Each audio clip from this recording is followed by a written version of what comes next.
Good morning, good evening, good afternoon, wherever you're joining in the world. This is the Papa Joe Show, where Papa Joe knows. I'm your host, Papa Joe.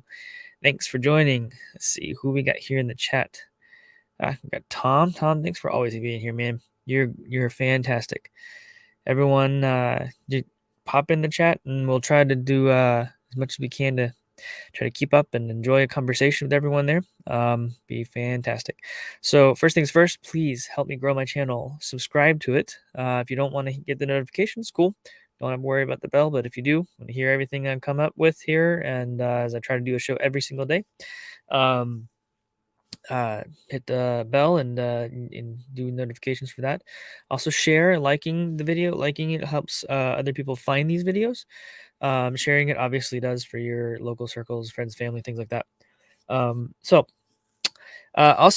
at 4:30 every day, I try to do a Patreon show down here at the bottom of the screen. You can check that out and join it if you'd like. That's where Papa Joe, me, gets to have an unfiltered conversation with you guys. The reason I did that is simply so that I have that platform to be able to go and just say what I want to say, because I can't say everything I want to out here on the public formats, forums, excuse me. So yeah, check that out. I set it to $5 a month. I think that's the lowest I can go with it, but they'll let me. So the point of doing that is just so that I have to keep the trolls out, and really so that I have the platform to talk through what really what is on my heart, what the Lord puts on my heart, whatever is going on, but from an unfiltered format. Usually I'll say things there that I would never say out here. So anyways, yeah, appreciate it. So let's go ahead and jump right in here today. So some stuff taking place in the world. Everyone's seen the whole information around China and all they're doing to try to shut down cryptocurrency for the Chinese government and all that fun stuff. One of my favorite educators that I've spent a lot of time learning from in the past, and I still do. So it's really, really cool. Is Mr. Robert Kiyosaki. Would love to meet him one of these days. But he's been telling everyone that he knows to get into the crypto market, or to get into the cryptos as fast as soon as they possibly can. Always love that coffee. Gotta have coffee. Part of the reason he's been doing this is because he's not wrong in this either, is that there is a market crash coming. Now, with the difference and the problem that he's pointing out here is that, and this is something a lot of people aren't aware of, the U.S. government is out of money. There's a looming shutdown going to happen, where they're going to attempt to shut down the government. I say go for it. But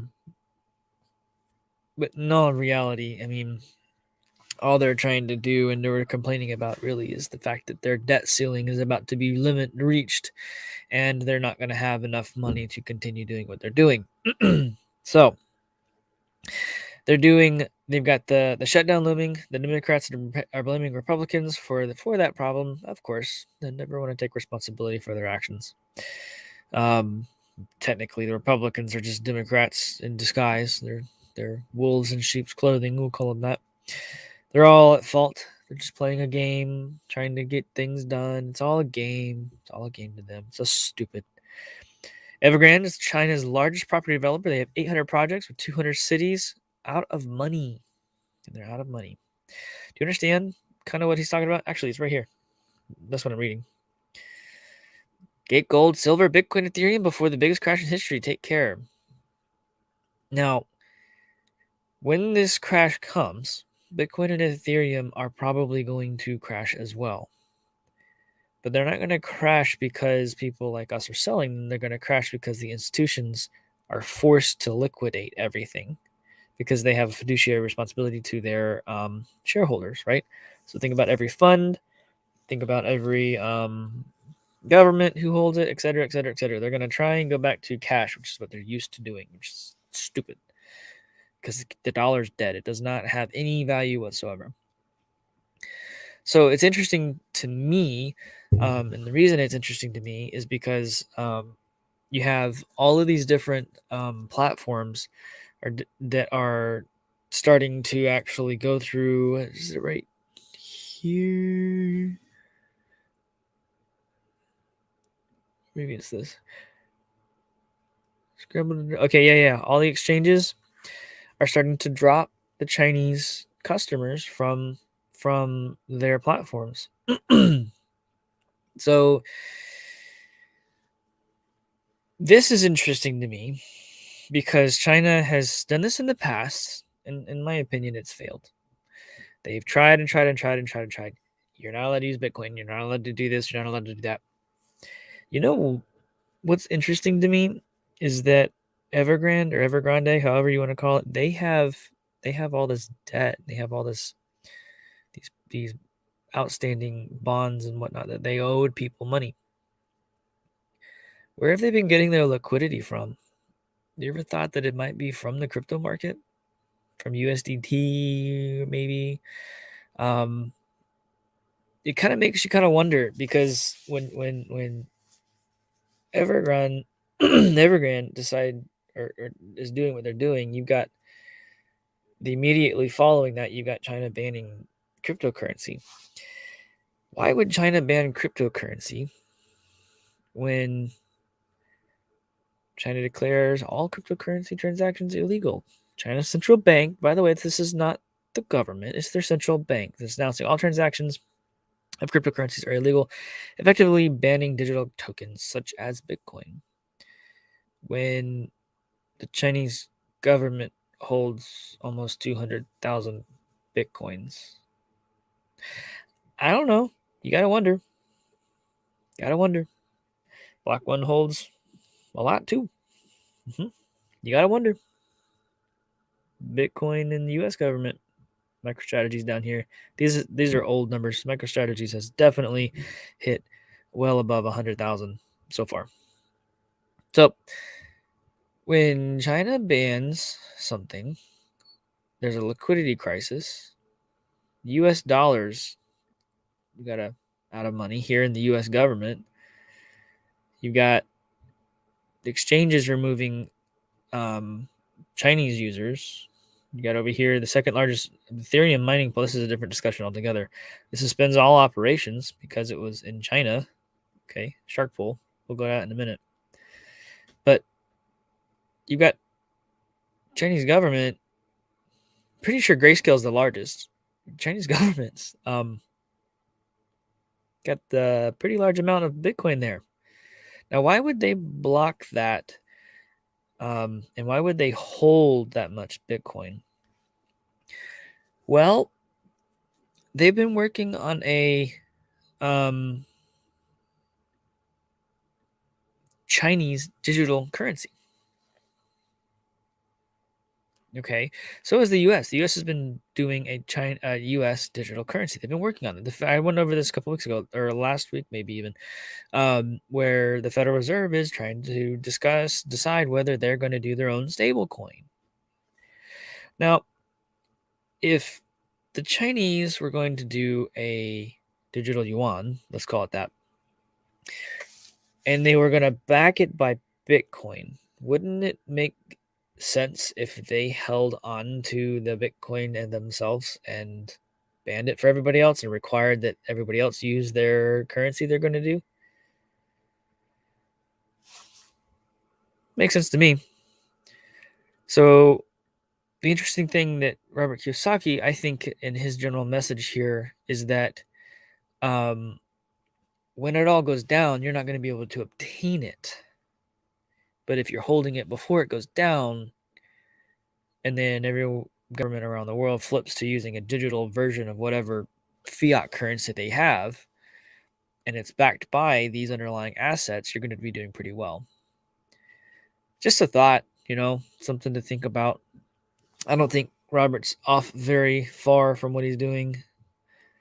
So, all right, now let's check in here. We got 10 minutes in here. So we got Tom, Tom's in here. We got Letha. We've got Divvy Daddy. Thanks for joining, everyone. Appreciate you guys being here. pop in the chat, have a conversation. I'll try to keep up with it as much as I can as I'm talking through here. As I'm flipping through screens, I'm not on the screen where the chat is, so I'll try to keep up with it as much as I can. So, but yeah, if China holds this currency and then they're saying it's illegal, and then you hear rumblings of our government shutting down because we're out of money, I know that China's been doing the same thing. Got to think about it. Something to think about. I think they're going to force it so that they can have that upper hand, if you will, whenever they're discussing doing the digital yuan or digital currencies. So we've been at this for a long time. We know what's coming. We know what's coming down the pipe. This is interesting to me for a mining pool shutting down because it's in China. This is the second largest Ethereum mining pool. So it's not the largest. But it kind of makes me go, was this in any way an attempt to get people to get out of the Ethereum mining business and start doing Ethereum 2.0 staking to help launch Ethereum 2.0 better? Possibly. You never know. It's interesting to me to see these companies who have historically said no to their government that they're going to just say, screw you, we're going to go do what I want to do, what we want to do kind of thing. It kind of makes you wonder what they're trying to accomplish here. From my perspective, they're trying to shut it down. I think they're trying to make it so that they're going to literally shut down, or they already have killed 22% of the Ethereum global mining hash rate. That's a pretty substantial hash rate, right? So where's all that hash rate going to go? Is it going to go to the other mining pools?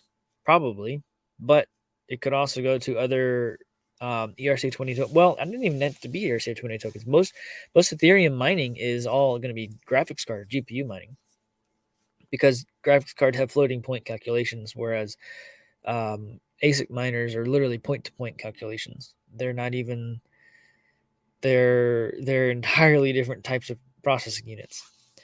That's a different discussion for a different day. If you ever want to talk about that technical, in-depth stuff, I can go that deep if you want to. But just I'll try to keep it light for today. But yeah, you see, like I said here, you got Chinese people being banned out of exchanges. You got Chinese customers, people being banned out of mining. And then you have a whole debacle with the two governments. This is the mounting thing here. You see where I'm kind of going with this. You've got how China plans to avert Evergrande financial crisis. This all goes back to this guy. Evergrande has 800 projects in 200 different cities around the world. This isn't just in China. Granted, its largest place or holding is in China. Its largest control of land mass is in China. They have 800 projects. That's huge. All right, so they have $300 million. They actually have more than $300 billion in debt, right? And last week they were talking about they were going to collapse, that it was going to default, and then they just said they were not going to. Well, what if they decided to pay back only some of the debt that they owed, like to China, and they didn't do that for the U.S.? I saw that somewhere this morning. I'm trying to remember where it was. Someone, oh yeah, I remember. I actually think it was Divvy Daddy who mentioned that this morning. We were having a chat and conversation about that. Where what if China decided to pay back Chinese debt and not U.S. debt, or not Russian debt, or whatever, or maybe Chinese and Russian debt? What if they decided to do that and then say screw you to the rest of the world? Busy Mountain Evergrande seems to be the key to collapse. I actually kind of wonder if it will be. It seems to be the linchpin. It seems to be. So if in this article here, it talks about the Chinese government does not want to move in yet because it hopes that Evergrande's struggles will show other Chinese companies that they need to be disciplined with their holdings and whatnot, what they're trying to do, not to borrow too much, not to overextend themselves. Well, that's all fine and good, but I have a suspicion that this is going to be that linchpin. And or at least yeah, it's already, or at least the one that's been pulled. Sure. Thank you, sir. Trying to. Guys, you guys are awesome. Thanks for joining in the chat. We'll try to, like I said, keep up with it, flip back and forth between screens. I need another screen. Actually, I have an entirely another desk sitting across from me right now, that I am literally setting up just for doing my shows and videos and stuff like that. So right now I have to move stuff around, everything. I'm only on a single screen, so it's kind of back and forth, back and forth. So appreciate y'all being patient with me there. But anyways, so got Rich Dad Poor Dad saying the market's going to collapse, and I agree with him. And I actually kind of wonder if the cryptos are too, but you're going to have a hard time getting a hold of them because there's not going to be any liquidity because people like me and other folks that I know aren't letting it go. And then the miners aren't letting it go either. You've got exchanges removing people. You've got mining pools disappearing. You've got the Chinese government saying this is illegal, and yet they hold a lot of Bitcoin. All right. And then you've got this, what I think is the linchpin. Evergrande, whatever you want to call it. I call it Evergrande. Now, they're not coming in to take over the company and nationalize it yet. And then they blocked it. I actually really wonder if they hold a lot of crypto themselves, and that's why they were going to, oh, yeah, we're going to pay it off. And then all of a sudden they made it illegal, and now they're kind of stuck again.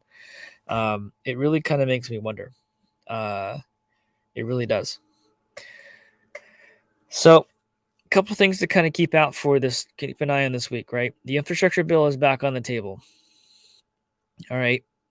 So there it is, HR 3684. Look it up, keep it up, keep an eye on that. It has had several amendments to it. Down here it talks about how many amendments? I don't remember. Maybe it wasn't this. Oh yeah, 539 amendments. I don't know what those are yet, but we need to probably go and keep an eye on that.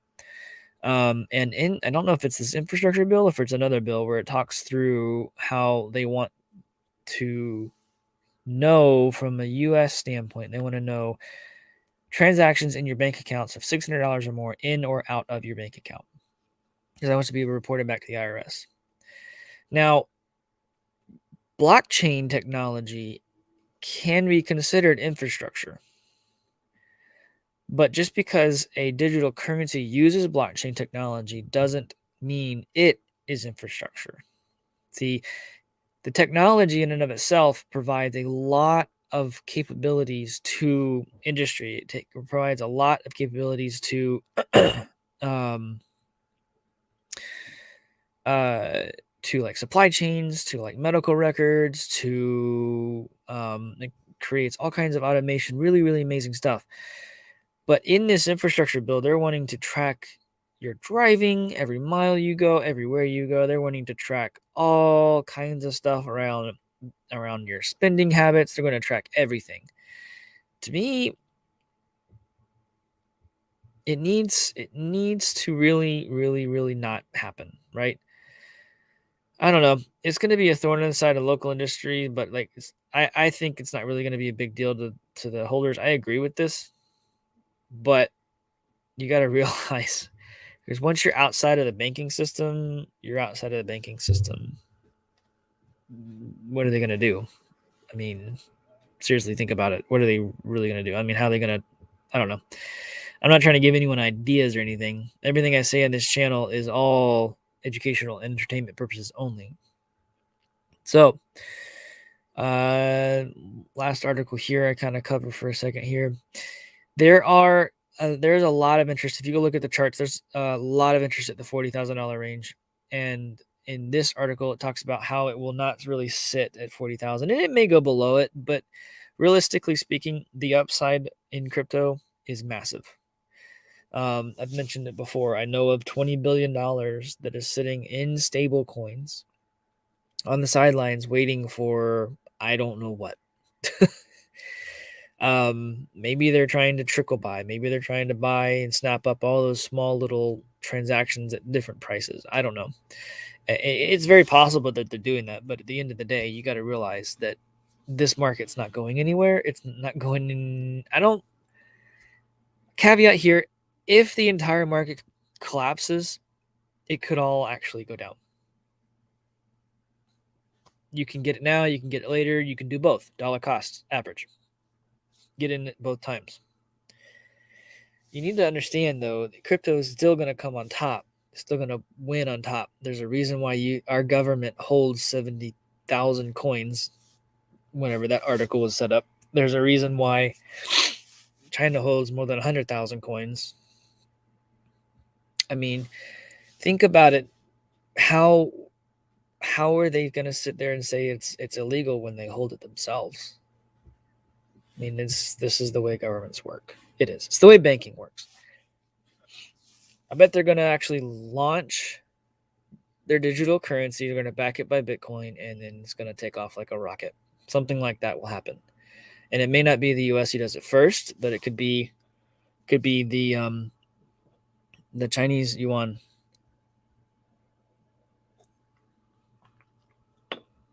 Oh, Busy Mountain, that is a good point.